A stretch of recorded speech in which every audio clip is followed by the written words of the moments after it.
डोडा से एमएलए महराज मलिक भाई जी इस समय मेरे साथ हैं और जिस तरह से आप सब लोग ये जानते हैं कि डेली वेजर्स का एक जम्मू कश्मीर में अपने आप में बहुत बड़ा मुद्दा है। और महराज मलिक जी की बात करें तो हमेशा जम्मू कश्मीर के तमाम जितने भी मुद्दे रहते हैं, चाहे वो उसमें बेरोजगारी के हवाले से बात हो या फिर डेवलपमेंट के लिहाज से बात हो या फिर बात करें हम डेली वेजर्स की, एसपीओस की या और ऐसे जो एम्प्लॉयज हैं जो कि काफी ज्यादा परेशान हैं, उनको लेकर जो है वो हमेशा सरकार से बातचीत करने की कोशिश करते हैं। महराज जी, सबसे पहले तो आपका बहुत बहुत शुक्रिया, आपने अपना कीमती वक्त दिया है। क्या कहना चाहेंगे? डेली वेजर्स को आपसे बहुत उम्मीदें हैं कि आप जो है वो उनकी मुद्दे को, क्योंकि आप एक बहुत गरीब परिवार से ताल्लुक रखते हैं और उन्हें आपसे बहुत उम्मीदें हैं कि आप उनके दर्द को समझेंगे और असेंबली में जाकर उनका मुद्दा उछालेंगे, ताकि एक तो उनकी जो पेंडिंग वेजेस है वो भी उन्हें मिल सके और दूसरा जो रेगुलराइज की उनकी मांग है वो भी पूरी हो सके।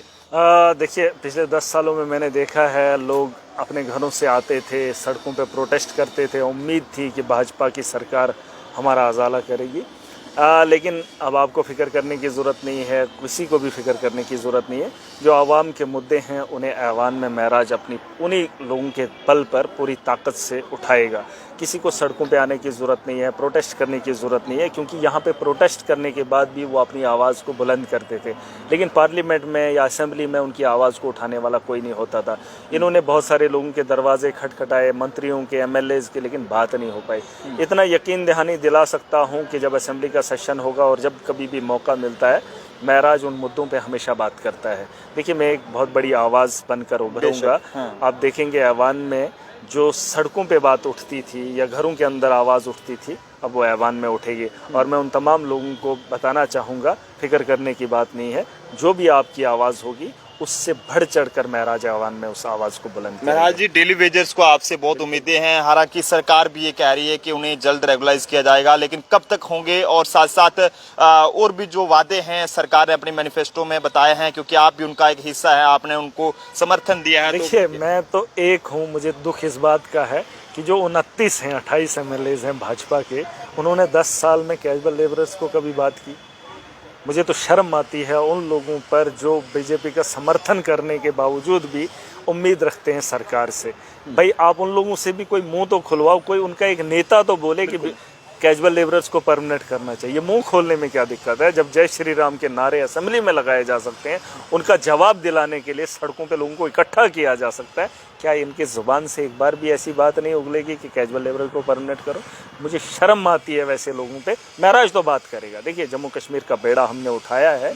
मैं नौजवानों की आवाज़ हूँ, मैं आम आदमी की आवाज़ हूँ, आम आदमी हूँ, आम आदमी की बात करूँगा। लेकिन उन लोगों को भी थोड़ा सा याद दिलाना चाहता हूँ, तुमने भी जम्मू के लोगों से वोट लिए हैं, जम्मू के भविष्य के बारे में तुम बात कब करोगे? यहाँ पर बिजनेस ठप है, महंगाई उरूज पर है, यहाँ के आपने सेक्टर को मतलब आप देखेंगे यहाँ पर बिजनेस के सेक्टर को इन्होंने ख़त्म किया। ट्रेन अब दिल्ली से सीधा कश्मीर जाएगी, क्या जम्मू की खस्ता हालत आपसे नहीं देखी जा रही है? दरबार मूव इन्होंने ख़त्म किया। जम्मू की खूबसूरती क्या थी? सर्दियों के अंदर यहाँ पर एक माहौल अलग होता था, रेडियाँ चलती थी, दुकानें चलती थी, उसे ठप किया। माता वैष्णो देवी का मंदिर था, यात्रा वहाँ जाती थी, लोग वहाँ उस दर्शन को करने जाते थे। पिछले दिनों कटरा के लोग मेरे पास आए, कहा एक बहुत बड़े परिवार को, एक बहुत बड़े इलाके को रौंद कर सीधा जो है वहाँ पर जो है वो लिफ्ट लगा रहे हैं, वहाँ पे गंडोला लगा रहे हैं, यात्रियों को सीधा वहाँ पर दर्शन के लिए ले जा रहे हैं। हवा में ये सारा काम हो रहा है। ज़मीन पे जो रेंग रहा है आम आदमी, उसके बारे में, जम्मू के लोगों के बारे में इन्होंने क्या किया? ये चीज़ें इन लोगों से पूछो, इनसे उगलवाओ। मोदी के नाम पे वोट लेंगे, धर्म के नाम पे उछालेंगे लोगों को, आम आदमी के लिए कब बात करेंगे? ये मैं गुजारिश करना चाहूँगा जम्मू के मीडिया से, इनको, ये एमएलए बन गए ना, 5 साल के लिए बन गए, इनको उठाकर पूछो इनसे सवाल। बस उठेंगे, आतंकवाद है, पाकिस्तान है, आपको क्या लेना देना?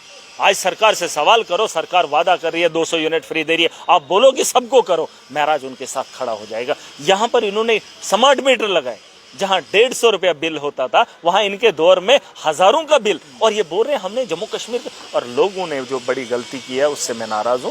लोगों को इस बार भाजपा को वोट नहीं देना। सुरेंद्र चौधरी को लोगों ने दिया, हिंदू है, डिप्टी सीएम है। दूसरे सतीश शर्मा को वोट दिया, लोगों ने दिया, हिंदू है, मंत्री है।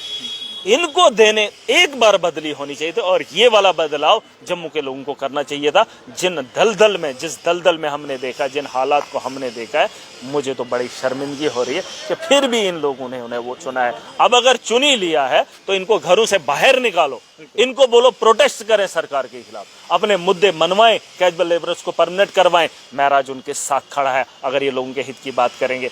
न पाए आज से पहले मिले थे, आज इलेक्शन जीतने के बाद बोलेंगे उमर अब्दुल्ला की सरकार है, तुम्हारा क्या काम है? अपोजिशन में बैठकर आवाम के मुद्दे उठाओ। अगर आज भी नहीं उठाएंगे, ना अपनी सरकार को मनवा पाए, तो फिर तो जो मैं बोलता हूं वो तो इनके लिए सही बात है। चलिए, बहुत बहुत शुक्रिया। तो डोडा से महराज मलिक जी हमारे साथ थे, जिन्होंने सरकार ये कहें कि सेंटर में बैठी मोदी सरकार को और साथ साथ अपोजिशन में जो बीजेपी है उस पर अपना निशाना साधा है कि जो यहाँ से 28 एमएलए आगे गए हैं, उन्होंने जो है वो कब वो डेली वेजर्स की बात करेंगे, कब वो कैजुअल लेबरर्स की बात करेंगे, कब वो जम्मू कश्मीर की डेवलपमेंट की बात करेंगे। तो जनता भी अपने अपने सुझाव इस पर जरूर साझा करें। देखते रहें जम्मू ट्रिब्यून का प्रवचन अभिषेक के साथ नरेंद्र सिंह ठाकुर, जम्मू।